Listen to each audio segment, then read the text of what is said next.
All right, thanks for joining us tonight. We are going to be talking about the USS New Jersey, Battleship USS New Jersey. We've got author Paul Stillwell joining us tonight.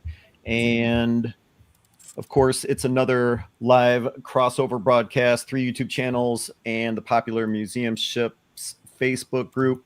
People helping me tonight. We've got Shane Stevenson, curator of the Buffalo and Erie County Naval and Military Park. John Epp, curator at the USS Slater in Albany. Hello. He does not have his camera active, but he's with us. Apologies. And of course, Connor, behind the scenes, helping us, pulling the levers and dials. He's going to be monitoring your questions and comments. He's also one of the administrators with the Museum Ships Facebook group. So thanks for joining us tonight. Like I always say, we can't do this without subscribers and viewers. So submit your questions, submit your comments. Like I said a few moments ago, Connor will organize those and get those up on the screen. Let's see, and let us know where you're watching from. If you're watching on the History X YouTube channel, Buffalo Naval Park, USS Slater, let us know where you're connecting. Tonight, another episode from our author series in collaboration with the U.S. Naval Institute Press. Check out their website, www.usni.org. All right, author Paul Stillwell. Author of Battleship New Jersey, The Complete History. Actually, I've got a picture of it. Hold on a second here. Let's pull this up. So, Paul's book, Battleship New Jersey, The Complete History. This was actually a book that was originally published. When was that, Paul? 1986. And that was stimulated by the New Jersey coming back into commission in the 80s in the Reagan administration. And I went aboard the ship in 1983 to talk to crew members, just get a sense of it. And by good fortune of timing, I was on board when the New Jersey fired the first Tomahawk missile by a battleship. And I was part of the crowd on the fantail, and you would have thought it was a football crowd. There was so much enthusiasm and cheering. The Tomahawk emerged out of the canister box launcher and just hung in the air for a second. And you had this immediate thought, oh no, something's gone wrong. But that's exactly what was supposed to happen.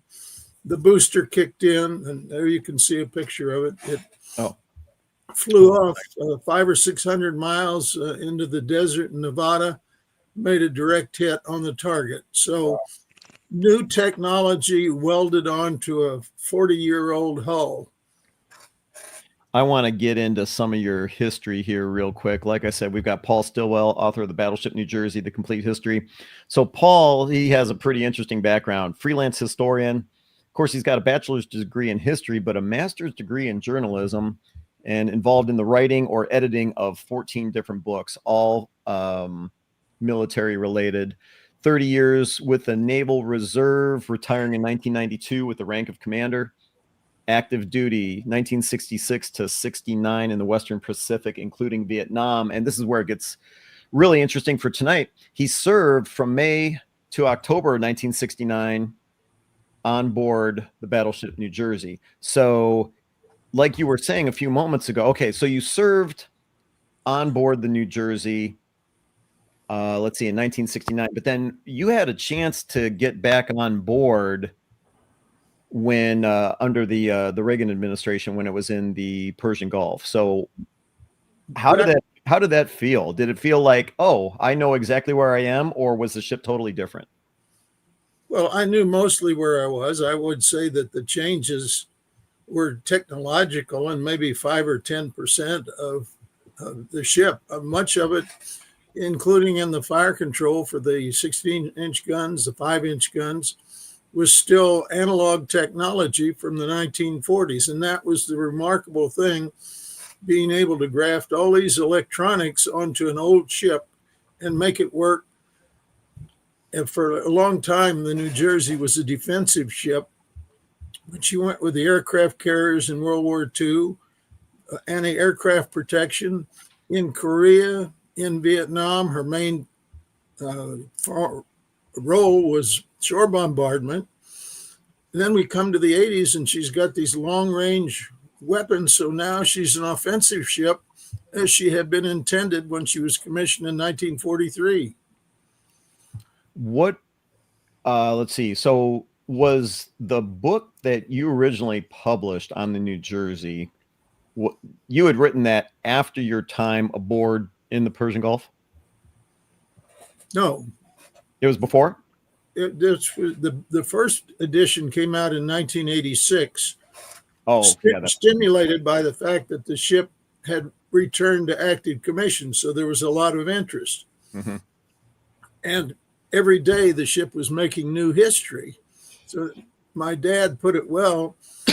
He said, "You're trying to paint a picture of a moving train." And it's a good metaphor. Yes. But we had to have a cutoff point. And so there it was. So the book came out. It was well received. And I thought, well, okay, the train moved on. Finally, the ship got decommissioned in 1991. And so in preparation for that, visited the ship in 1990 and interviewed a bunch more crew members. And I'd like to emphasize that this is the story of the people who lived in, worked in, and operated this amazing weapon. Technical stuff you can get in a number of places, but this is really a people story.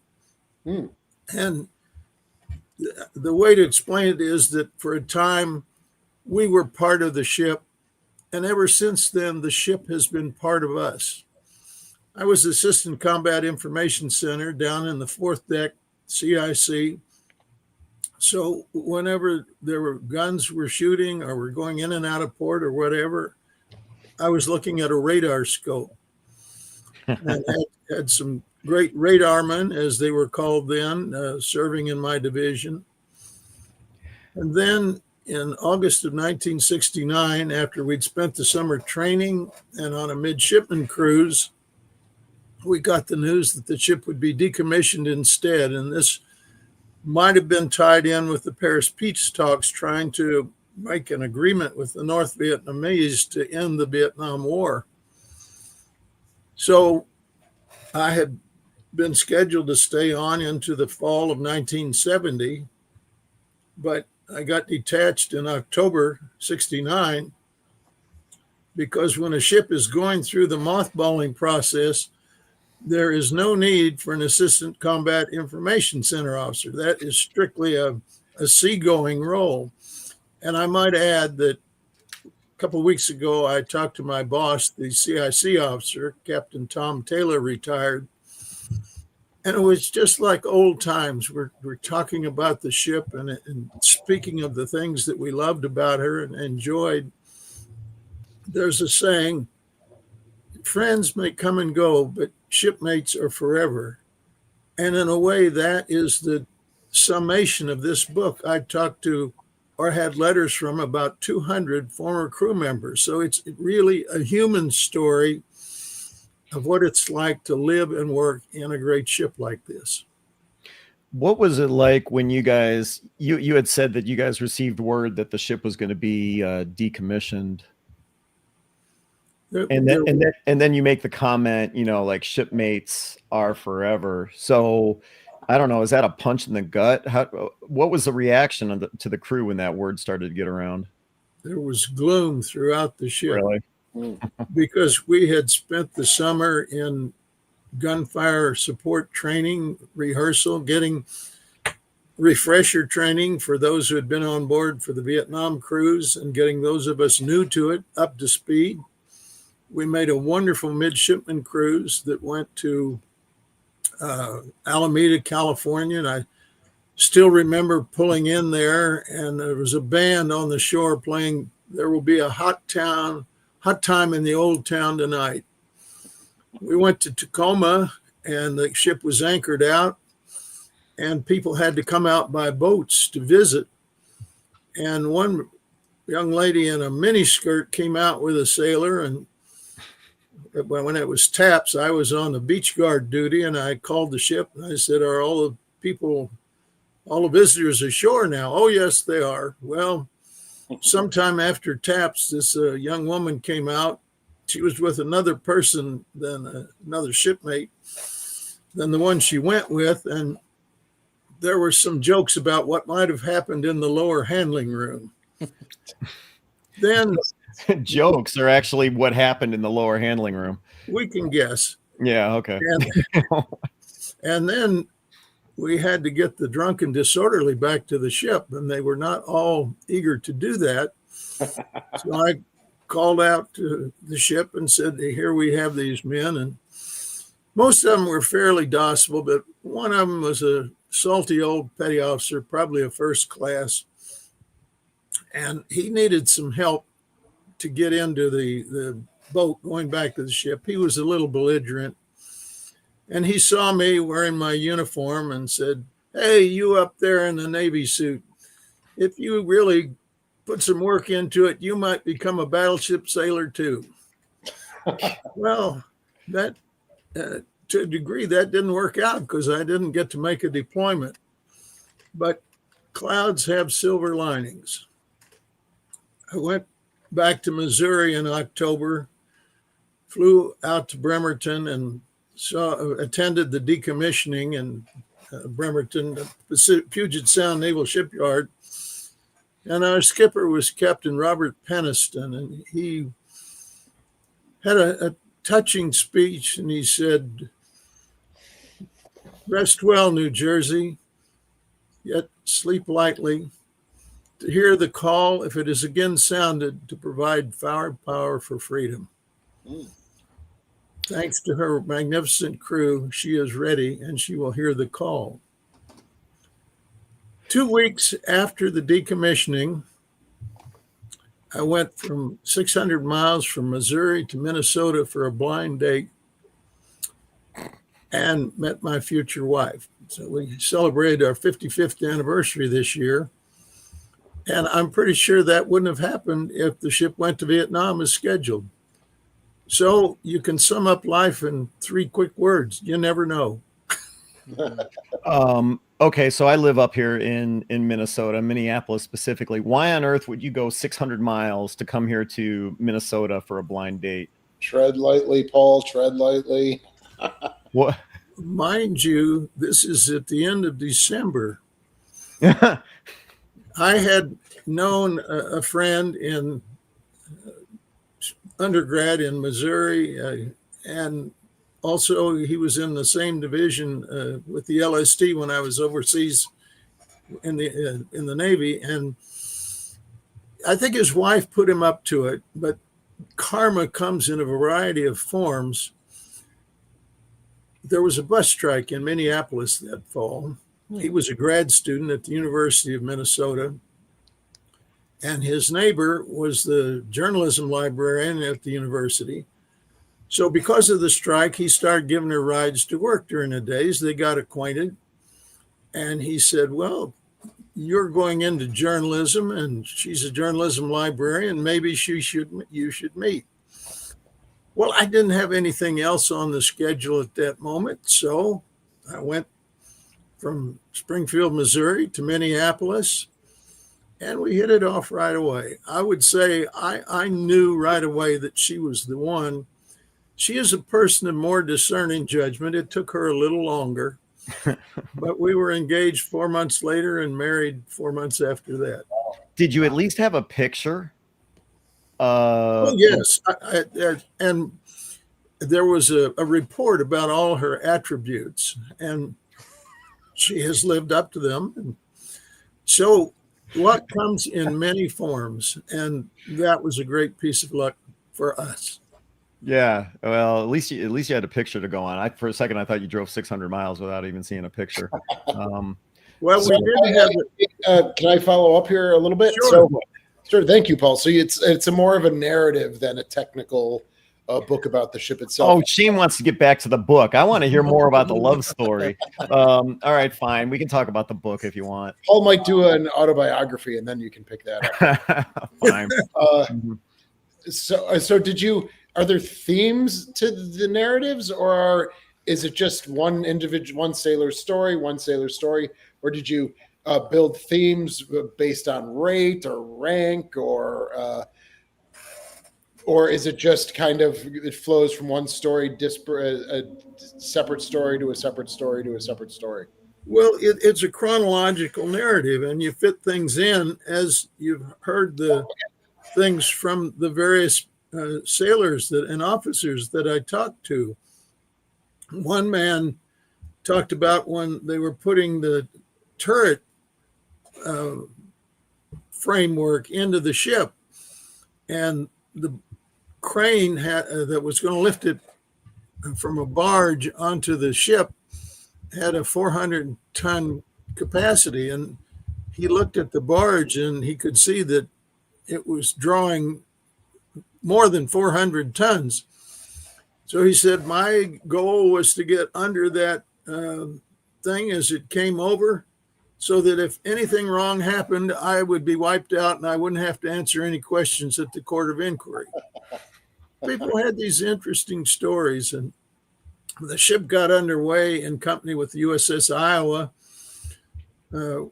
in 43, went down the Atlantic coast and stopped in Panama. And apparently there are some somewhat raunchy places that sailors can go. I don't know how they have a talent for finding them, and I don't want to limit that just to enlisted people, but a fight broke out in this bar, and it happened because some of the sailors from the Iowa had been mistreating one of the women entertainers. Ooh. So I talked to a guy named Roger Faw, very colorful individual. And Roger said, I have been in a lot of barroom fights over the years, and that is the only one that I know the actual cause of it. Roger had another story. This ties in with the medical department. He had a ruptured appendix, and he was not completely anesthetized. He was semi-conscious. Oh. And he said the ship was firing at the time, and he noticed that the doctor did his work in between salvos. So you get that human element. Mm-hmm. Hey, I want to remind everyone that tonight we've got Paul Stillwell joining us tonight. Let me pull up his picture again. And he is the author of Battleship New Jersey, The Complete History. Now, if you're interested in his book, you find some of the stories that he's sharing interesting. In the link of this video below, you can check out the website within the U.S. Naval Institute Press on where you can get a copy of Paul's book, Battleship New Jersey, The Complete History. So check out the description of the video below. You'll find it right there. Let's see here. I wanted to pull up some of the pictures, Paul, that you had sent before we went live. You were talking about this picture here. And yeah, can you tell us what's going on here?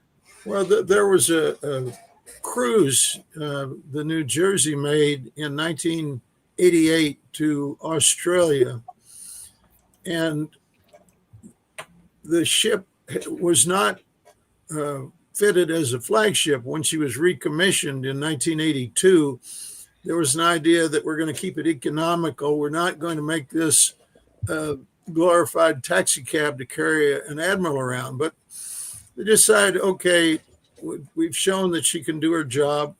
And there was a flag officer, Robert Cahooney, Rear Admiral, who was the destroyer commander, group commander in Long Beach.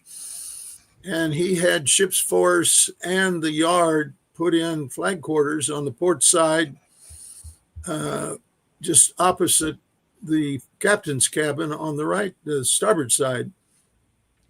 And he even had the thought that Queen Elizabeth might show up in Australia because it was the bicentennial.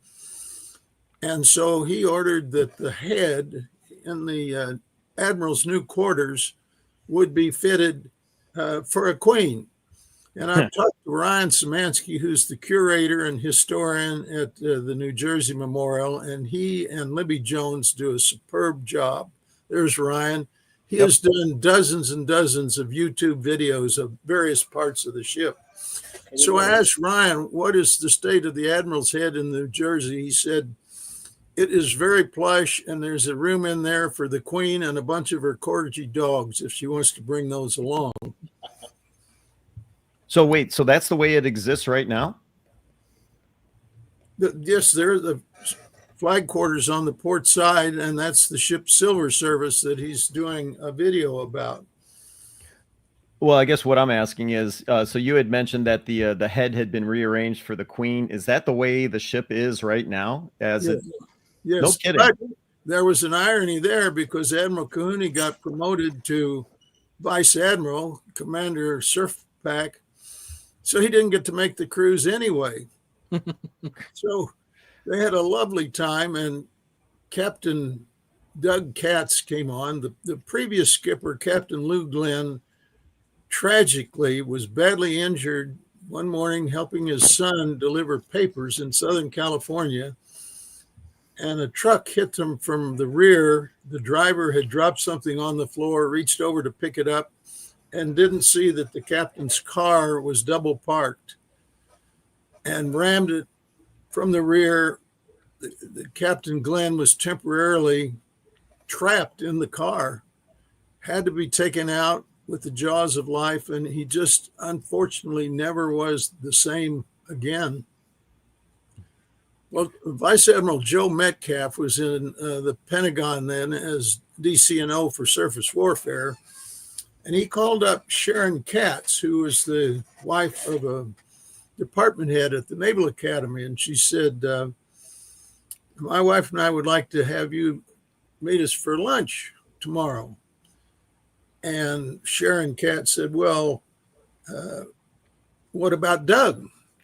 Well, no, we just want you. And she told me years later that apparently they were sizing her up to see what kind of a skipper's wife she would make. And she evidently passed the test. And in a ceremony on board the ship,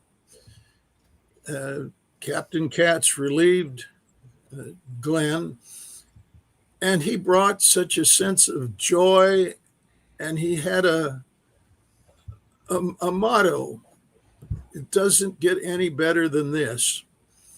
And that was an exuberant thing that had the crew really inspired. But he was just showing his wife Sharon around right after he took command.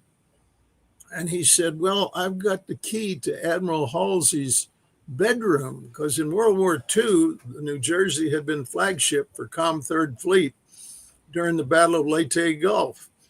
And he said, well, would you like to see the Admiral's bedroom? Well, sure enough. So he unlocked the door, and in there was Sailor and his girlfriend making whoopee on Halsey's bed. Oh, boy. So the captain ordered him out, and he installed a captain's mast to be held in the ship's wardroom. Oh, no. Because he figured there would be a pretty good crowd for this. Yeah.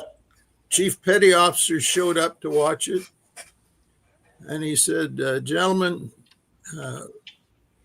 do not burst out laughing. This is a serious proceeding, and I don't want to anything to detract from that. So he administered the punishment. He decreased the sailor in rate. And he said, but I got to give you credit. You've got a lot of balls. If I ever had to go into war, I'd want you right alongside me. Well, at that point, the dam broke. The laughter burst throughout the wardroom. There was nothing the captain could do about it. But he said that sailor stuck to him almost as a mentor the rest of his time.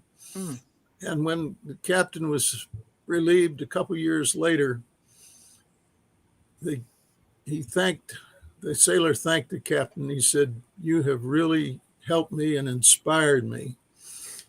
And that sense of enthusiasm that Katz brought was just instrumental in making it such a vibrant ship. Great cruise to Australia, lots of visitors. And then Captain Ron Tucker relieved him, and he had a motto called Wetsu, we eat this stuff up, that he had brought from a previous ship. And the S does not necessarily stand for stuff. You can use your imagination, but it was another motivational tool to get people involved. Then they had a cruise up to Portland, Oregon. And this involved going under a bridge, and there were protesters hanging down from the bridge. And they were saying no nukes. Well, that was ridiculous. The ship was not nuclear powered. She had no nuclear weapons on board, but I guess they wanted to make their views known. There was an embarked Rear Admiral, J. Paul Reason. He had taken over the flag officer role when Kahune was promoted. And he had the ship stop briefly as they approached the bridge. And he said to those around him, this is America, and people have a right to free speech, and they are allowed to protest. So after they had made their voice known, the ship proceeded under the bridge and probably didn't miss the protesters hanging down by very much. And I suspect that they got out of the way pretty gingerly.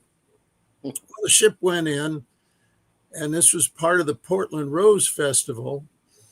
And a number of the sailors and chief petty officers were invited to a taping of the Oregon Lottery show. And so they had a great time. And afterward, the producer came up to them, or director, and said, well, we tried to visit the New Jersey yesterday, and we couldn't get aboard. There was such a long line. And so the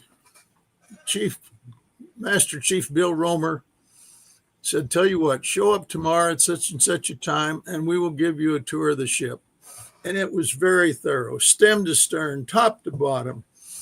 They got to see things that the people who stood in line for an hour never got to see. And the TV people were so impressed, they said to Master Chief Romer, well, that was great. What can we do for you? And Romer said, well, you are a lottery. You got a lot of money. How about giving me $1 million? So time passed. The ship went back to Long Beach. And after a while, a package showed up. And they had SOAR patrolmen around and people guarding it. And they opened up the package, and it was cellophane wrapped of shredded American money, greenbacks, little pieces of them. Mm-hmm. And on the outside, there was a label that said $1 million, more or less.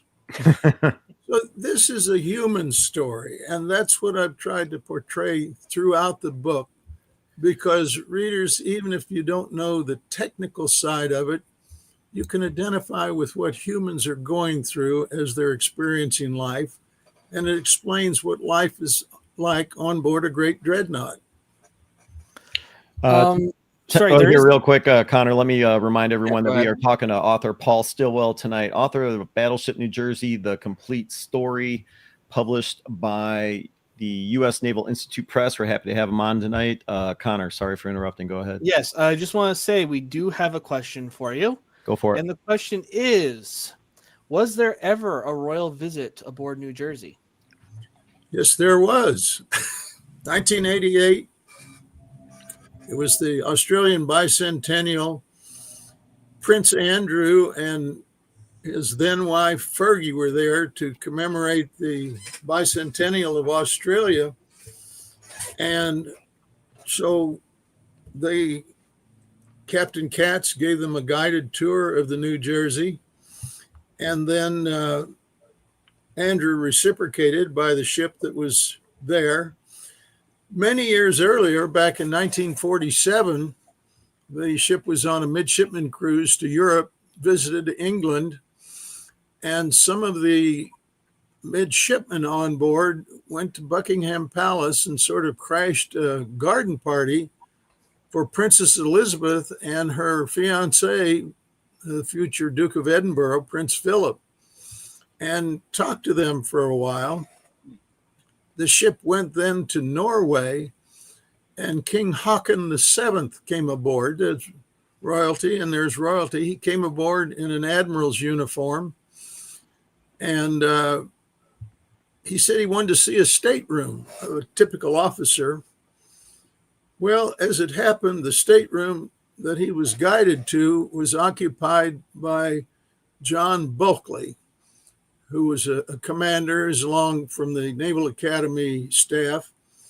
He had earned the Medal of Honor in 1942 for his work in PT boats, escorting MacArthur out of the Philippines so he could make his way out to Australia from the Philippines. And there in the middle of the day with the Royal King of Norway looking in, there's Bulkeley asleep in his rack. And so somebody commented, if it hadn't been for that Medal of Honor, he probably would have been shoved out a porthole.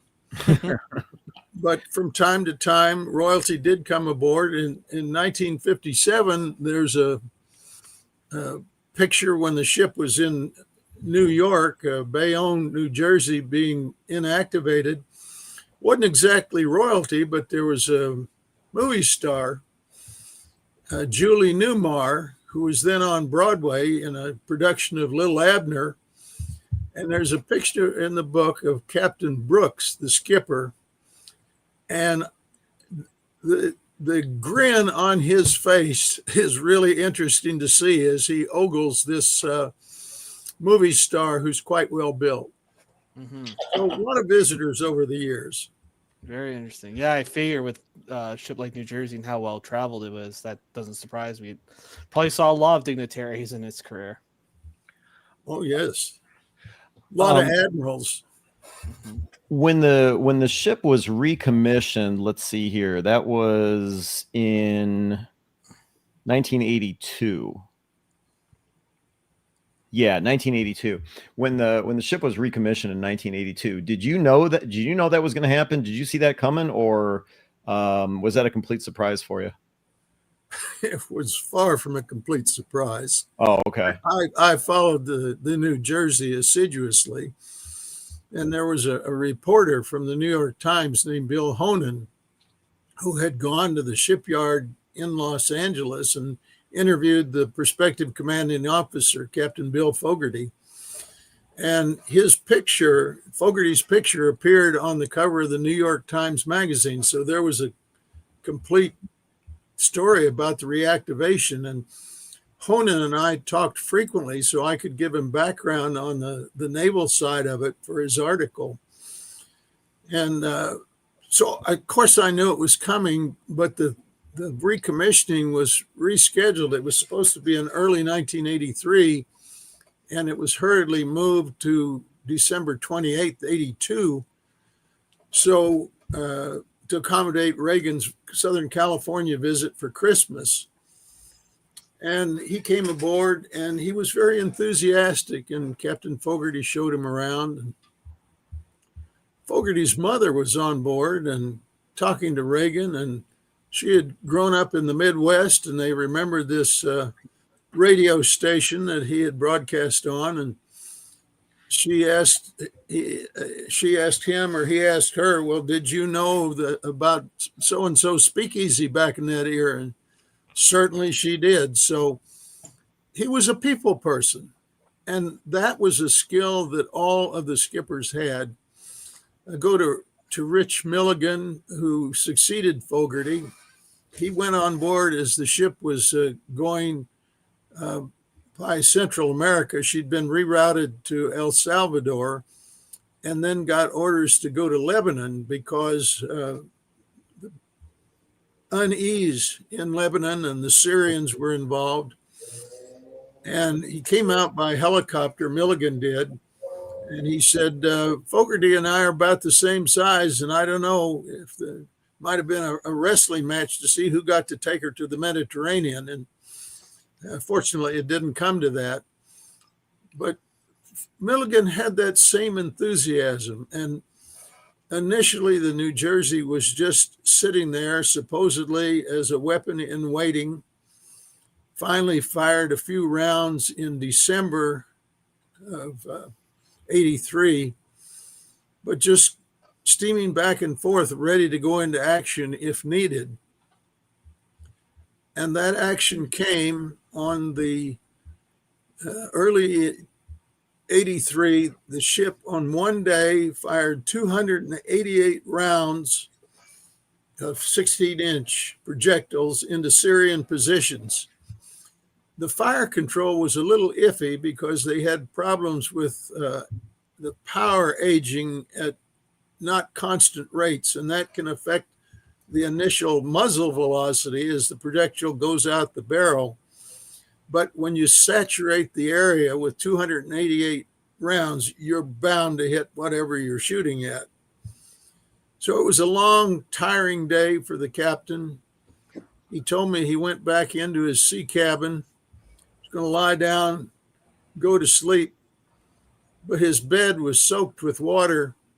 There was a water pipe over his head, and the concussion of the ship's firing had broken the water pipe. So fortunately, it didn't happen. So he didn't get a shower, but he did need some clean bedclothes. But the deployment went on, and the Iowa was then down in Pascagoula, Mississippi, undergoing modernization. And there was a popular commercial at the time for Rolaids. How do you spell relief? Rolaids.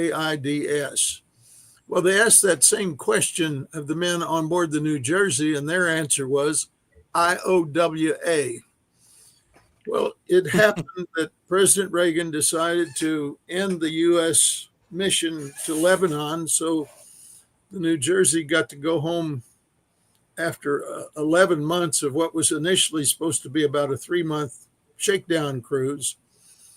And there are pictures in the book that show the homecoming on May 5th, 1983, and the joy as sailors and officers are reunited with their loved ones after all that time. I should add, in the meantime, to break up this long deployment, the ship arranged with various reserve units in the United States to send officer and enlisted reservists out to the ship to take the places of crew members so they could go home on leave and at least break up this long deployment. So again, it was a human story that you've got people who are tired of the day in, day out routine, and if you can get them some help, you do. And I want to add one comment on that picture you see there. Just below the bridge, you can see a 40 millimeter gun tub that's painted light blue inside. Captain Ed Snyder was the skipper when I reported aboard, and he was a very popular individual. He would roam throughout the ship. He trusted his officers of the deck. And on occasion, he would get into that gun tub filled with water and float around on an air mattress. And he would go down and eat in the crew's mess. He had a birthday cake for every month for people who had birthdays that month. He was with the crew. He showed them that he cared about them. And I remember overhearing a sailor as I walked by one time, and he saw Captain Snyder, and he said, "He's a cool head." And I think that's the highest acclamation that a commanding officer can get. There's an old saying in the Navy, loyalty up produces loyalty down, or the other way around. And he was loyal down, and that inspired all this loyalty up. I would even say he was beloved. Then he was relieved, and the new captain, Captain Peniston, had known the New Jersey since he was a midshipman. He reported, went aboard for a visit in 1943 when he was a plebe at the Naval Academy. When he was commissioned in 1946, he was an ensign on board. And now he had the sad task of taking her to Bremerton to decommission her. So we were underway only 3 days from Long Beach to Puget Sound Naval Shipyard. And he was on the bridge the whole time. He was just a different personality from Snyder. Peniston was straight-laced and proper, just a different style of leadership and personality. And I admired them both, and was thrilled to have the opportunity to serve there. And it has been the favorite job I've ever had in my life, and I still feel that way today. In the late 1960s, I can't remember what year it was. The New Jersey, and I can't remember who the commanding officer was either, but the New Jersey did a speed run, which I think got it up to maybe 40 knots. Well, the highest. Were you on board that time? No. The highest I read in the ship's history was 35, and I have to wonder if that's a bit of an exaggeration, but the ship had a design speed of 33, and amazingly, she had 212,000 shaft horsepower, and that's a great tonnage to horsepower ratio. That's why the speed, and she was built long and relatively narrow so she could cut through the waves. And one time I was freed from CIC, however it came about, to be topside when we were going back into port. And the ship was steaming along at 27 knots, using only half of the engineering plant. Wow. My previous ship, the Washoe County, could go 14 knots top speed.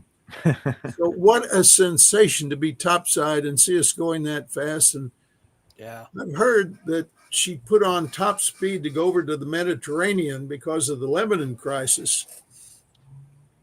And I talked to Chief Petty Officer, who was in the chief's mess, which was all the way aft and near the screws.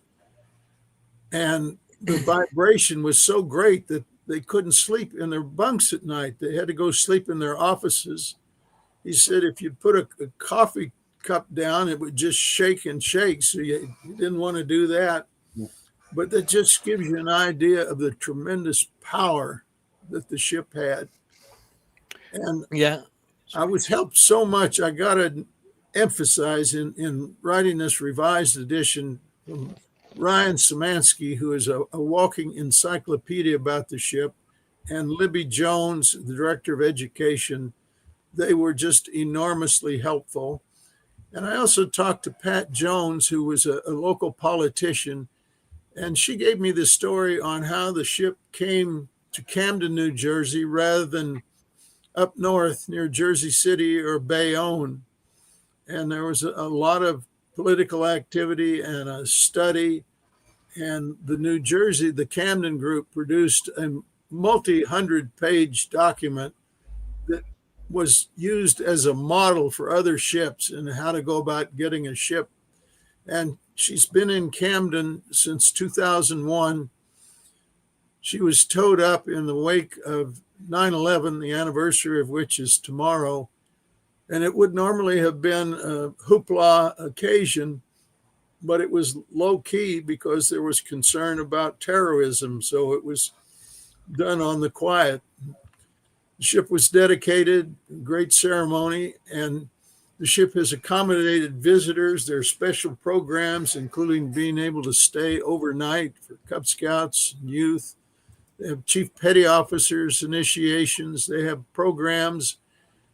And it's just a very welcoming place. And how exciting for young children to be able to go aboard and see this magnificent thing.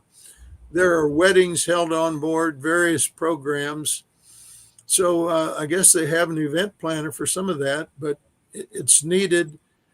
And she has helped revitalize the waterfront in Camden, New Jersey. And so it has really been a draw both for the ship itself and for the state. Paul, I want to ask you about dry docking of the New Jersey, but before I do, John, Shane, Connor, any questions for Paul? Yeah, I have a question. Go for it. So you mentioned how tight-knit the crew was. As an officer aboard the ship, how was your relationship with the enlisted? As in, did you have trouble balancing friendships with your subordinates as your role as their superior? Well, you don't get buddy with the crew, but they're professionals. They do their jobs and you do yours. And I hope it was a case of mutual respect. Certainly I respected what they did. And the pride just flows through you when you serve in a ship like that. And that is another great morale factor. Shane, Connor, any questions for Paul? Firstly, I did look up the top speed. New Jersey is recognized by the Guinness Book of Records. She held a top speed of 35.2 knots, which is 40.5 miles per hour, for 6 hours. And 6 hours. Yeah, and it says here that the reason for her ability to get to that speed was due to her reduced weight, as she had removed most of her World War II era anti-aircraft systems, as well as other components. Although I'm not sure how accurate that is. Again, it's Guinness Book of World Records from however many years ago, but I did just look that up now. That sort of explains where the 40 knots came from when it was translated to land miles per hour. Yeah. And of course, if you're getting rid of World War II anti-aircraft guns and you're talking about late 60s Vietnam, I mean, it made sense that those had to go. And there were fewer people on board. Oh, there were. They didn't need the crew members for all those anti-aircraft guns. And I don't know whether she had a full load of fuel and ammo on board when she made that speed run. That also could make a difference. So the question I did have, though, was now that we're in a situation where New Jersey has been a museum now for 24 years at this point, have you talked with many members of New Jersey's crew that you would have served with and what they think of New Jersey now as a museum? Like, are they proud of that fact? Or do some of them still wish that she was still hanging around in the Navy?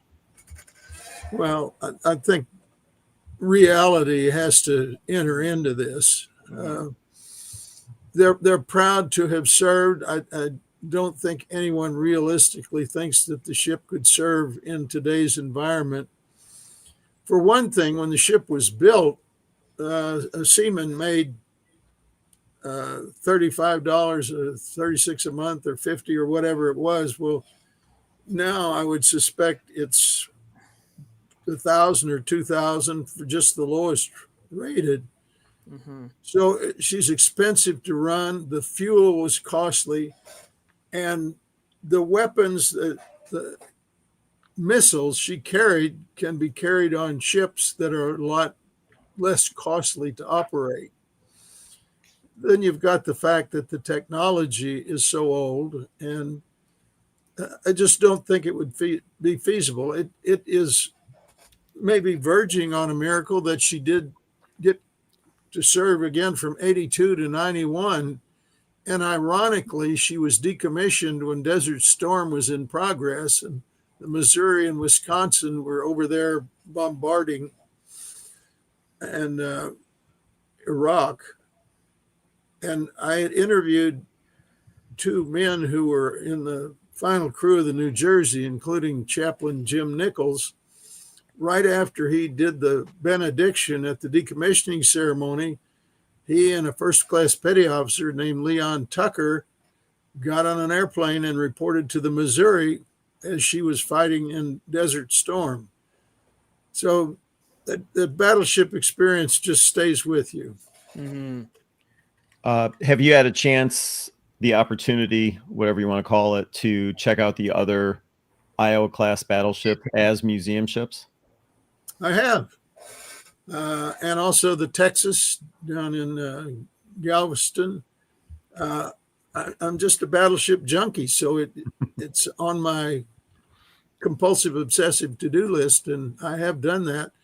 Remarkably, on board the Wisconsin, there's a huge photo mural from about 1952, and I was able to pick out the picture of the navigator, who was Lieutenant Commander Elmo Zumwalt. In 1970, he became the Chief of Naval Operations and put in fundamental changes in the way the Navy operates, equal opportunity, and many such things. I should mention that Paul Reason, who was the final embarked flag officer in the New Jersey, became the Navy's first African-American four-star admiral. So she had a lot of talent on board. I want to hit you with one more question before we let you go tonight, and definitely appreciate you being all generous with your time. But one thing that always kind of fascinated me, and I think it was in the 1980s, was the turret explosion aboard the Iowa. I'm sorry, go ahead. Well, that was a tragic event. It happened on April 19th, 1989. The ship was operating in the Caribbean, and the center gun of turret 2 had an explosion and killed all the men in the turret, and down the barbette.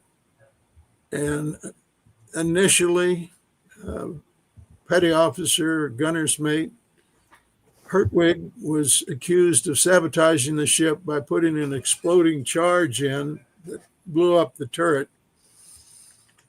And it fell to Doug Katz, Captain Doug Katz, the previous skipper of New Jersey, to go out to Ohio and talk to the Hertwig family and tell them that the Board of Investigation had found their son guilty of blowing up his shipmates. And that was a hard pill to swallow for people. You don't kill your shipmates. So then independent tests were done by the Sandia laboratory and determined that the problem was that the ramming of the powder into the barrel had caused the explosion. The powder was improperly put in the trim layer of the powder bag, and the overpressure commenced the explosion, and fell to Captain Katz then to go out to Ohio again and tell the Hertwig family that their son had not killed his shipmates. And there was a moratorium on firing by the New Jersey and the other Iowa-class battleships after that. As it happened, the New Jersey was the first to be able to fire afterward, and Captain Ron Tucker got into the turret as his way of saying to his men, I believe this is totally safe and I'm here with you. And the firing went off without any untoward incident. Very good. Sailor Nathaniel Clifford Jones from Buffalo who perished in that turret explosion. And he's buried at Arlington. Very sad. Yeah. So at the time, you being a officer that served aboard the New Jersey, when you heard about the Iowa situation, what were your thoughts at the time? Did you just like, well, that doesn't make any sense at all? Or, did you have your doubts, or were you just kind of waiting to see what the reports were? Well, there was no question that it had happened and it was very bad, but I wasn't enough of a technical person to be able to ascertain the cause of it. Mm-hmm. And sadly, it was former skipper Rich Milligan, by then a rear admiral, that conducted the investigation that found Hertwig to be the cause. And so I'm grateful that the Sandia laboratory was able to find the actual cause and exonerate him, posthumously, of course. But that was a very dark day for the battleship community, and we might infer that was one of the causes for the decommissioning of the class fairly soon after that. And then when it comes to the New Jersey being a museum ship, kind of like as a follow-up to Connor's question, let me so how many times or how often do you get a chance, or no, before I do that, I wanted to ask you about this. When the ship went into dry dock, did you get a chance to see it out of the water? Well, yes. I've mentioned Ryan and Libby several times, and they Mhm. were so gracious. They conducted a tour one morning for my wife, Karen, and me, the woman from Minneapolis, of course. And we were able to go down into the dry dock. We were able to walk under the ship. I had seen her in dry dock when she was undergoing mothballing in Bremerton, but I had never been in the dry dock with the ship. And she is just immense. Just it's a staggering thing to contemplate from that viewpoint. Is that going to be the image that sticks with you forever, or do you have another thought in mind? The image that will stick with me is the day-to-day life on board the ship. It was a joy.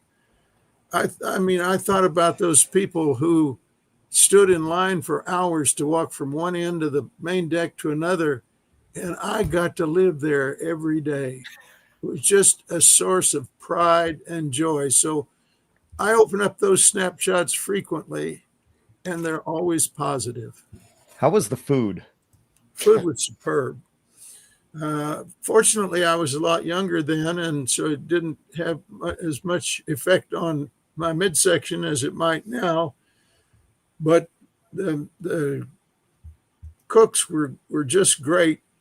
We had a Sunday night tradition. We'd have steak night with baked Alaska for dessert. Interesting sidelight, there were two long tables that went from one side of the wardroom to the other, perpendicular to the axis of the ship. And we always sat in numerical rank order, not only by your rank, but your date of rank when you'd been promoted. And so that didn't change too often. So you were always with the same guys, but we'd meet others at breakfast and lunch. So it was just a convivial atmosphere. Just, I continue to have such warm feelings about having been there. Well, we definitely want to thank you for joining us tonight. I want to remind everybody that we've been talking to author Paul Stillwell, wrote the book Battleship New Jersey, The Complete History, and recently released a revision to the book. Let's see, that went out in July of this year. Is that right? Yes, the official publication was August 5th. The first copies came out in July. And So for anyone, this go is ahead. a new book. For anyone interested in a copy of Battleship New Jersey, The Complete History, definitely check the description of this video below. You will see a link to the U.S. Naval Institute Press, and you can grab a copy of this book. Paul, we definitely appreciate you joining us tonight. Thank you for the stories. Thank you for the critique of the food aboard the Battleship New Jersey. And again, I just can't thank you enough for your generosity. You know, we've had you on close to an hour, so thanks for your time. You're East Coast, right? I am. And Okay. I just am grateful to you for the opportunity to talk about my favorite ship. Absolutely. And, you know, we've had Ryan on in the past. Ryan Szymanski joined us, I think at the end of 2023. Definitely good to have you talk to us about it now. So before we let you go and talk behind your back, I want to ask the guys one more time. Any last questions? John, Shane, Connor, any last questions for Paul? Yeah. Now that you've finished work on this new edition of the book, do you have any other projects in the works? Well, I certainly Good have question. one in mind, and this may surprise you. I want to write about the St. Louis Cardinals. I Okay. went to journalism school to become a sports writer. And initially, I worked as PR for the St. Louis Cardinals baseball team and later the football team. And I lost the second job when I had the temerity to ask for a raise. So I was lucky then to land at the Naval Institute. And that was 1974. So I've been with the Institute in one capacity or another for 51 years. Mhm. So people ask me, as I do the history, why don't you have a doctorate? And I say, well, you don't see many PhDs in press boxes. Well, this in a way will be getting back to what I had intended all those years ago in journalism school. Mm-hmm. Oh, that's wonderful. So that's interesting. So you've been involved in the publishing of 14 books, either, writing or editing, what it said, and they're all military related. I mean, I could go down the list, carrier war, submarine stories, aviation art of World War II. There's one that I found interesting, the Golden 13 Recollections of the First Black Naval Officers that you published in 1993, but nothing about sports. No, So you're going to jump ship, and now you're going to become a sports writer. well, that's my hope. Okay. Very good. Did the New Jersey crew have a sports team, softball, baseball, anything like that? Oh, that's a Yes. good question, John. As a matter of fact, I played briefly in the New Jersey softball team. And recently, when I saw Ryan, I handed him my New Jersey sports letter, the kind they give out in high school and college. And so that will become an artifact in the New Jersey Museum. I don't know that I played that many games or played that well, but that was a way of uniting my two great loves. Yeah, I was going to ask you, what position did you play, and were you any good? First base. The baseball coach in college put me on the team sort of as a charity case. I got to play on a road trips when the good players would stay behind for fraternity or sorority dances. I did manage to get one legitimate hit and one pop fly that fell untouched by the fielders, so I had 2 hits during the season. All right, author. Here we go. There it is. Author Paul Stillwell. Thanks for joining us tonight. He's the author of Battleship New Jersey: The Complete History. As I said before, check out the description of the video below. You'll find a link to the U.S. Naval Institute Press and their website, and the opportunity for you to purchase a copy of this book. So, Paul, thanks for your time. Thanks for joining us tonight. Thanks to all of you. Thank you, Yeah, sir. Thank you, Paul. Appreciate it. Yeah. Thank you very much. So, like I always say, we're going to kick you off now and talk behind your back. So thanks for your time. Have at it. All right. Thank you very much. Goodbye. Bye-bye. Well, that was cool. Very cool. Yeah, and it's so interesting. A lot of times we just don't have like a narrative like that, a human, where he's focusing on the humans and the crew and the interrelations, and presumably to the detriment of talking about the ship itself. And so that should be a good, interesting read for people that like the human side of shipboard life.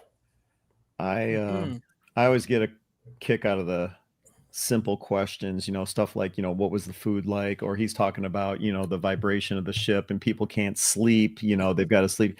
So I always like hearing, sure, people like to hear about the battles and that type of stuff. But when you talk about, well, he kept repeating it, the human interest side of things, I get a kick out of hearing the simple details. Even John, that was a good question about the sports team. I didn't even know ships did stuff like that. Well, you can't have a fighting ship without a good crew, and it's important that we are highlighting these stories of the crew, and not necessarily the ship's accolades, but just the crew and their bonding.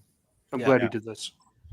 Yeah, pretty cool stuff, and glad to have him on. Again, all of the authors that we've had on this year made possible by the Naval Institute Press. So this is something that Shane set up for us. So every month we've got a different author coming up for you guys to enjoy.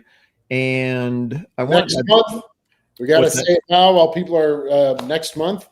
And actually this month as well. Yeah. Well, that was going to be my point. I think you and I are on the same page. So it's the next author we've got coming up is actually, we're going to do, did you confirm Monday the 22nd with Sam? We let him know. Yeah. Okay. So I think I did give him the schedule. So for Ken and I have worked with Sam from the USNI, and we have another live session. Yeah. Do you have the dates in front of you? Oh, well, yeah. So I was just looking at that. So we're going to have a special episode, hopefully, if we can get this lined up. It would be Monday the 22nd. So not this coming week, but the following week. Monday the 22nd will be author David Smith. And shoot, I just lost my screen. Hold on a second. It's about He wrote, oh, damn it. Hold on a second.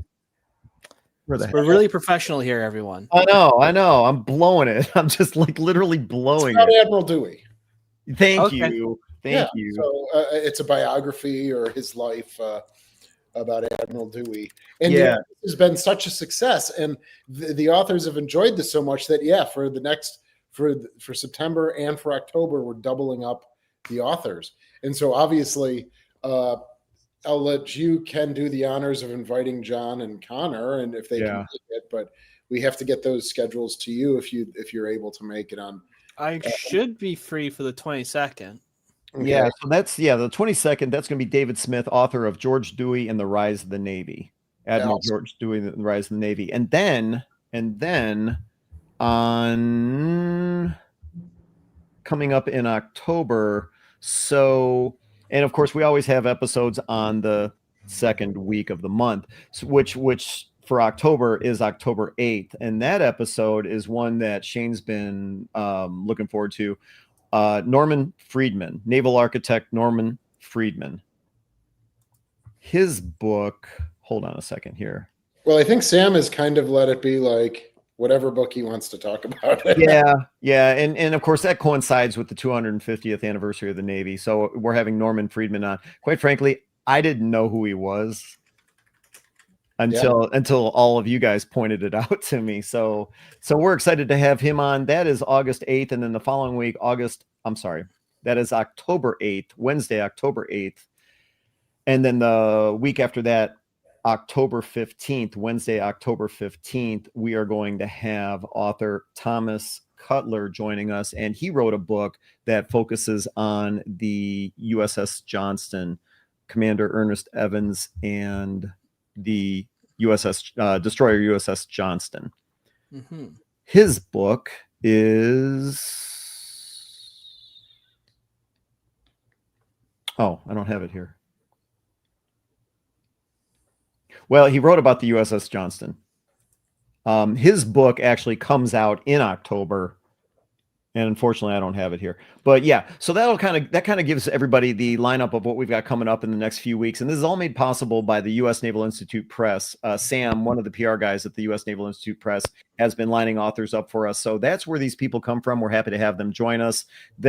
Every time we've had a different author on, they're very generous with their time, great stories. And we're looking forward to the next few weeks. It's going to be pretty active. So hopefully you'll join us for that. All right. It's the 22nd of September, 8 October, 15 October. That's correct. Monday, the 22nd of September. And then the rest of them are Wednesdays. So hope you join us. Oh, I'm sorry, Connor. Are we keeping you up? Yeah. No. Break? What? You're keeping Connor awake. Yeah. I think we're gonna put you in a timeout.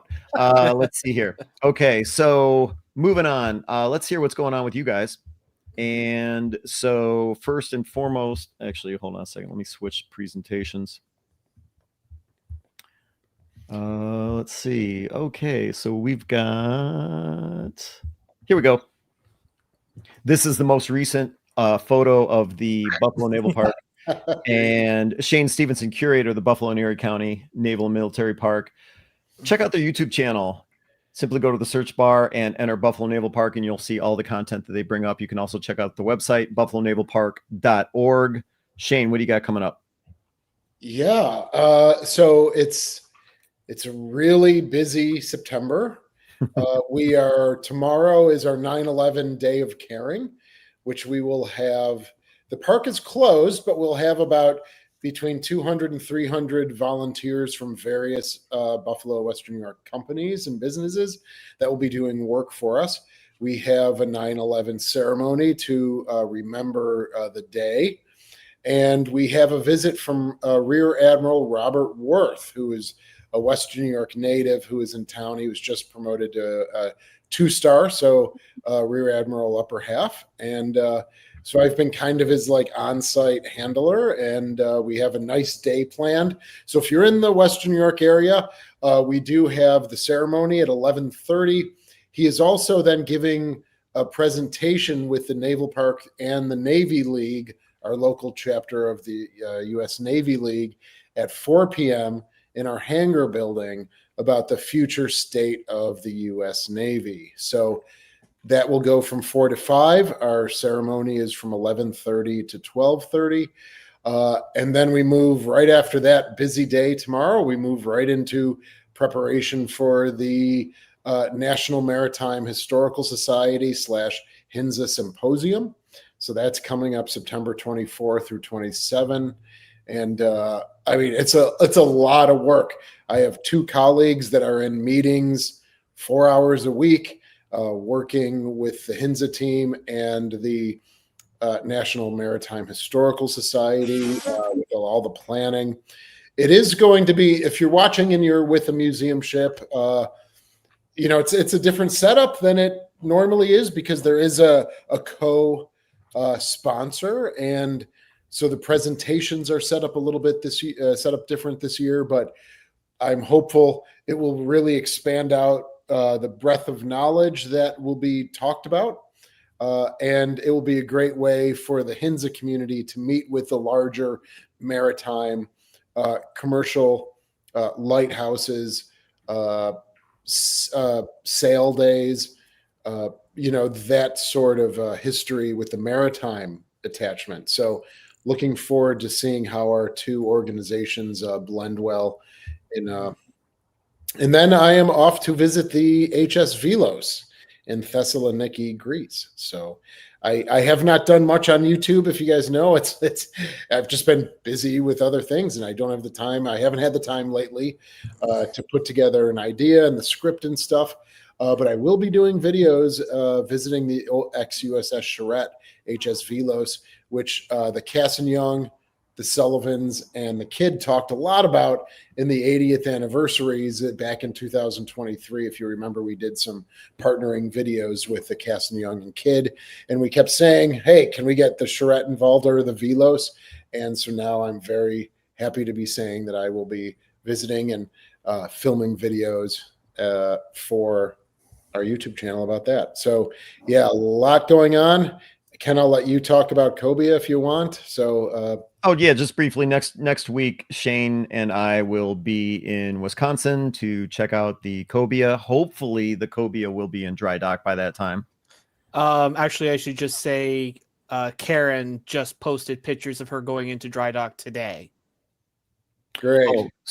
So She's out of the water as of now. Oh, good. So yeah, Karen was able to accelerate the dry docking to accommodate our schedule. So we appreciate that. Thank you, Karen, for getting it out of the water before we showed up next week. Yeah, so we'll be doing that. I will be hopefully filming. I did reach out just as a backup to what you had asked, Ken. So hopefully we can certainly go to the dry dock, but can we film? Yeah, And so I'll let you pull out your camera first, and then we'll see what happens. Let's see. All right. Shane Stevenson, curator at the Buffalo and Erie County Naval and Military Park. Like I said before, check out their website, buffalonavalpark.org. And I can't say this enough, but when you check out the YouTube channel and you search for Buffalo Naval Park, you know, make sure you like and subscribe the content. It's one of the simplest ways to throw your support behind the efforts that people like Shane and John make with their museum ships. So by all means, if you can donate, great. But if you can't, at least check out the content, like, subscribe, grow their channels, because it is an opportunity for these YouTube channels to generate revenue for the museum. So the more subscribers, the more views, the more revenue they generate. Let's see. All right, moving on to John Epp, curator at the USS Slater in Albany, New York. Their YouTube channel, search for USS Slater in the search bar. Check out their website, ussslater.org. John, what's up? So it's been a busy past couple of weeks. We hosted 2 Coast Guard harbor tugs the tug Wire, and then last week the tug Hawser. They were both up here. They stayed. They tap alongside Slater. Spent a few days up here doing boat safety, things like that. So that was always fun, helping them out. And then work continues on our flying bridge maintenance. Our volunteers continue working up there, patching holes and trying to make the space a little more inviting, I guess you could say. That's about it. What space is this? What are you talking about again? Our flying bridge. Oh, the flying bridge. Oh, okay. Yeah. And you were saying, I think it's probably several episodes ago, that you guys had discovered that it's in rough shape. Well, yes, we discovered that a year or two ago. The deck underneath the gun director is in very rough shape. But then overall, it's the deck is rusted. It doesn't look anything like the rest of the ship. Mm-hmm. Because it's off the tour route. It's the highest deck of the ship, so it's difficult to get much up there. But work continues on there. So hopefully we'll get it back to looking good here in the next little bit. And let's see. So when do you guys finally close down for the season? It'll be the Sunday after Thanksgiving. So you're going to be open for quite a while yet. Yeah, and we've already seen since school has gone back, we certainly slowed down. Yeah. Mm-hmm. All right. John Epp, curator at the USS Slater in Albany, New York. They're going to be open, did you say until basically the end of November, the week after Thanksgiving? Yes, the Sunday after Thanksgiving. Pay him a visit. John is available for personal tours. So when you show up, I can be. Ask for John Epp. Yeah, tell everyone there you want a tour from John Epp, and he'd be happy to take you around. John has been very accommodating. I've sent 2 individuals to him, one that's already happened, one that will be happening in the future. And John has been, extremely accommodating. And, he shows off a little bit, he gets out his, his welding mask, and then he's like, "Oh, I'm the curator. Hi, welcome aboard." Right? Or he's grinding away somewhere, "Oh, I'm sorry. I forgot you were coming." Please tell me he doesn't do that. No, I will not even attempt to pretend I know much about maintenance. I could do some grinding and some painting, there you go, some chipping, but no welding, nothing fabulous. But thank you, John, in seriousness. My pleasure. I've been fortunate, and we've had quite a few people show up and say, we watch your stuff on museum ships. Isn't that nice? That's so nice. great. You guys remember Hoist the Jack? We haven't seen him in a while. Yeah. No, not. I gave him, it was a 4 or 5 hour tour when he came in. Yeah. Did he come in recently, or? He stopped in twice. It's been probably a year or 2 since I last saw him. Oh, okay. Yeah, I have not. He was very active. He came to the Naval Park. Anyway, but yeah, maybe things happen, and you just get busy and stuff like that, or your interest shifts sometimes. So, but I'm glad you mentioned him again. But certainly, along the lines of what you were just saying, if anybody ever wants a tour from me, just contact us in advance. I'd be happy to do so. Yeah, or if you want to call ahead, Connor's going to put John's cell phone number at the bottom of the screen. So feel free to contact him directly, and you can set those tours up. I mean, I have it. Huh? All right, moving on to let's see here. We've got Connor, who we're happy to have Connor as part of our broadcast because he is one of the administrators for the Museum Ships Facebook group. And tonight Connor has a presentation for you about take it away, Connor. All right, everyone. So yeah, I am with Museum Ships. I am with museumships.us as well. If you're planning a late fall museum ship trip anywhere in the world, feel free to take a look at our website at museumships.us. And we have a lovely list of all the museum ships. Well, not all of them, but most of them around the world. But unfortunately, we are down a museum ship tonight. As the news broke late last night that the United States Coast Guard cutter McLean has unfortunately gone to the scrapper. McLean is a active class Coast Guard cutter. She was built and commissioned in 1927. I'm going to embarrass. Yep, 1927, and she was decommissioned in 1968. So she had a 41-year career. The ship served basically everywhere on both coasts. And in World War II, she was used as basically a patrol ship, where she actually engaged and sunk a Japanese submarine along with another vessel. And as a result, she had notable distinction of being a Coast Guard ship with a kill mark on her superstructure. Now, these photos are mine. I visited the ship in 2022. And as you can see in the photos, she is looking a little rough.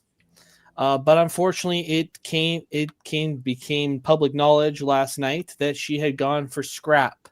She is part of the Silversides Museum, which hosts the USS Silversides, the most successful surviving submarine left in the world. There she is, right there. And she was in Muskegon, Michigan, right along their entry canal into the main bay there. Beautiful museum. If you ever have a chance, I would highly recommend seeing the Silversides. She's a fantastic ship. And from what I understand, they're raising money for dry docking of Silversides now. But from what I have read and from what people who work and volunteer there have told me, her hull was in very bad shape, and basically they were left in a situation where they could dry dock one, but if they didn't, then they would lose the other or potentially lose both. So that, unfortunately, we have lost a museum ship from the fleet. And to note, that means that her sister ship, United States Coast Guard cutter Morris, is the last Coast Guard ship in North America that's a museum that isn't either a icebreaker or a Treasury class cutter. So this is kind of a sad moment in the sense that we are losing a relatively unique piece of United States Coast Guard history. When did you say this thing was launched again? 1920 what? 1927. Almost 100 years old. Yep. So she was just 2 years off. Wow. And so basically she served right up until it said here right here, 1968. And then from 68 until 1993, she was on the Great Lakes as basically a training boat for sea cadets. And then in 1993, she was given to the Silversides Museum, where she then spent the last 32 years as a museum. You know, Sir Boomslot makes a comment here, and I'm sure a lot of people would agree. In his opinion, in many people's opinion, obviously you can't choose both going into dry dock, so of course you're going to pick the submarine. Yep. But here's my question. So with you being the administrator of the Facebook group, the museum ships Facebook group, when you've got it's like a Sophie's choice, right? You got to pick one, you got to pick the, so how do you feel about it when I mean, look, this ship's not a submarine, right? No. But at the same time, it's sad to see these things go.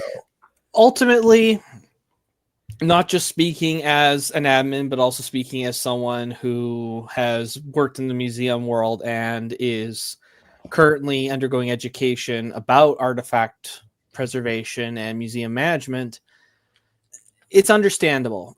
The museum is called the USS Silversides Museum.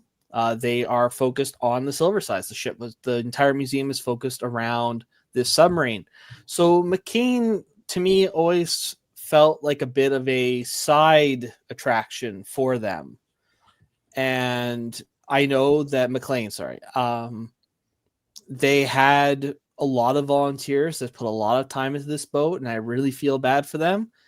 But I understand the museum situation. Now, as a museum ship enthusiast, I hate seeing any museum ship go to scrap, especially one that I potentially could have gone to see again. But no, it's understandable. And realistically, this just goes to show the problem that every multi-ship museum has to contend with. When you are reliant on visitation, when you're focused on one thing or another. Sorry, I got the hiccups. Focused on one thing or another, you have to make those hard choices, because with some museums, if you're a multi-ship and you don't have the visitation to support both, you might be put in a situation where you might have to give up one. Now, ideally, you want to find a new home for the ship that you're getting rid of. But in this case, it looks like they were either unable to, or she was in just such a bad shape that they didn't want to go through that hassle. It's disappointing. It's disappointing. I enjoyed my tour. I enjoyed my tour of her immensely. She was a very unique vessel. And I'm just glad that it seems that both the museum at Silversides, but also other museums managed to go aboard and retrieve components from her before she was taken away. Oh, that's right. You mentioned that before we went live, that some other museums were able to find some stuff on board to use in their own museums. I forgot about that. And I'd like to add. Go ahead. So social media is good and bad about it. And there's going to be a lot of, just like the SS United States, there's going to be a lot of diverse opinions about this decision. And just, I hope nobody is going to go on social media and blast the museum. I know some have already done that on the museum ship's Facebook page, as well as the Silverside Facebook for this decision. The folks at that museum, it's not like they woke up yesterday and said, you know what we want to do today? Let's get rid of the ship and scrap her. They did not want to scrap her. She's beloved there. This was an extremely difficult decision for them. So I hope everybody thinks about that before they go on social media and try to complain about this. I 100% agree with John. We have worked throughout the day to delete the worst of the comments. And how bad are they getting? There were some bad ones. Really? Not as bad as SS United States, but there were some bad ones. And basically, just realize that these teams that preserve these ships are doing the best they can with crews that are volunteer and employee crews that are way smaller than these ships would have had to maintain them, with limited budgets, potentially very limited budgets.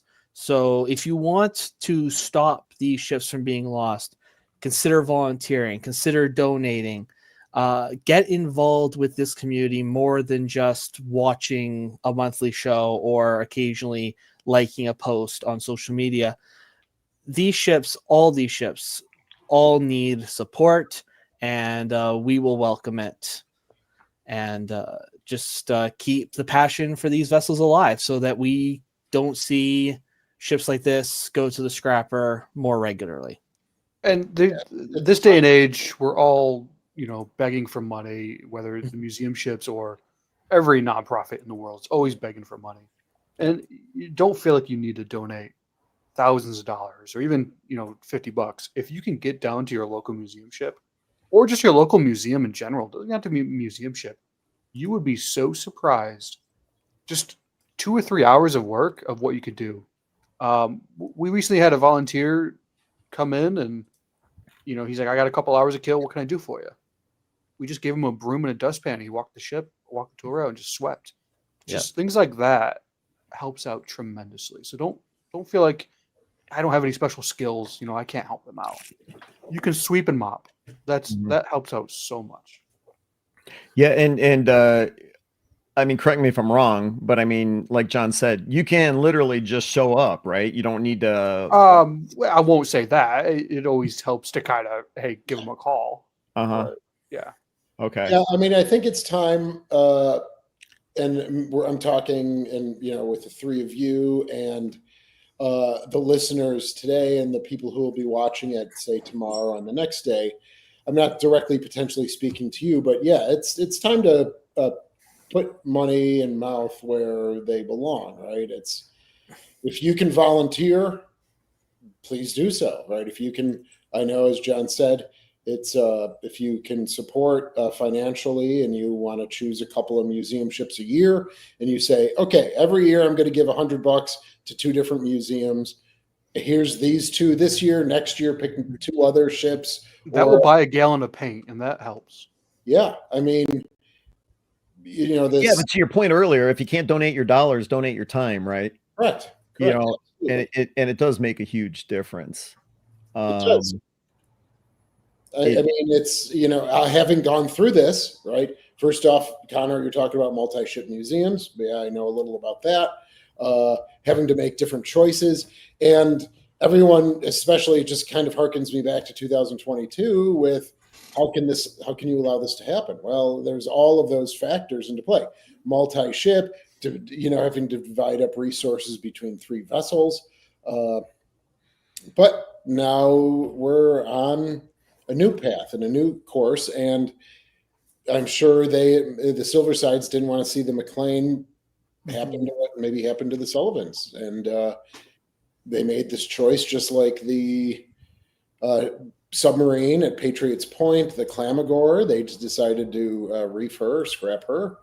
There are hard choices, and there will be hard choices in the future, say the next 10 to 12 years. As other museum ships decide to do this, unless they're evolving and having much more engagement with the visitor and the community, which is a difficult thing to change. You got to move the Titanic for that. But, increasing visitor engagement, volunteer engagement is one of the ways, not the only way, but one of the ways to ensure survival. All right, Connor, thank you for the presentation on the McLean. Let's see, here we go. All right, so Connor always takes care of our comments and handles stuff behind the scenes, but he is also one of the administrators for the Museum Ships Facebook group. So if you haven't done it before, get on Facebook and search for Museum Ships. It is a good sized group. It'll come up right away.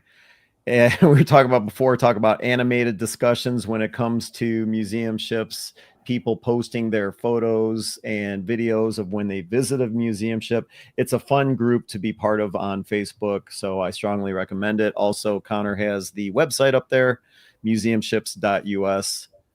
Check it out. Yeah. Especially if this is your thing. If you're enjoying the content that we're putting out here tonight, you're going to find some like-minded people also on Facebook and some like-minded content on the website. Let's see. Before I log off tonight, I want to point out a couple of people that I haven't recognized before. One, I'll just grab one of us. So do we know Frank Barnwell? He's new, right? No, he's not new. He's been involved. Yeah, but he's been an active subscriber. I see him on our videos a lot, just through the Naval Park. So maybe that's where he's interfacing. But yeah, he must be a BB guy, with his active commenting tonight. And Frank, I owe you an apology if you've been commenting on our on Museum Ship Mafia in the past. I apologize. I don't recognize the name, but you were active tonight. Definitely appreciate the comments. And it's always good to see new names, not only new names, but, new people submitting comments. And then also Mark Woods. Yeah. That's a name, again, that I don't recognize, but also submitted a lot of comments tonight. And the reason I just point this out is, as I've said many times before, we don't have the opportunity to do something like this if it's not for viewers and subscribers like you guys. So we appreciate you tuning in tonight. We appreciate the questions. We appreciate the comments. And, when we have authors on from the U.S. Naval Institute Press, they want to know that the viewers have questions for them. They love answering questions. So we appreciate that type of thing. Let's see, Frank, I'm in Houston. He's actually he's a guided cruiser guy. Got it. Well, wait, you said guided cruiser? Yeah, CG. I think that's Coast Guard. Oh, see, I read that as guided cruiser. Yeah, that's supposed to be Coast Guard. Yeah, thanks a lot, everyone, for attending tonight. It was a great show. Yeah, definitely. And I'm gonna bring up one last time. Thanks to, bear with me a second here. Thanks to Paul Stillwell again for being so generous. He was on with us for nearly an hour. U.S. Naval Institute Press publishing the book Battleship New Jersey. I should say a revision to the book, Battleship New Jersey, The Complete History. So Paul not only served aboard the Battleship New Jersey in the late 60s, but also went back when the New Jersey was in the Middle East, the Persian Gulf, and he interviewed close to 30 sailors and officers aboard the New Jersey. Those interviews, or I should say components of those interviews, appear in this book. So he mentioned it several times. It is a personal story. It is a personnel story, not necessarily about battles and the ship, but the people that served aboard it. So if you have any interest in checking out Paul's book, in the description of this video below, no matter if you're watching on History X, the USS Slater's YouTube channel, or the Buffalo Naval Park's YouTube channel, in the description of this video below, you'll see two links, one to the U.S. Naval Institute Press, where you can get the book there, or of course on Amazon. So please support our authors by checking out their projects and their books. If the guys don't have anything else to add, my name is Ken Stano with the YouTube channel History X. Thank you everyone for watching tonight, and hope you have a great evening. Have a good Bye, night, everybody. everyone. Thanks, everyone.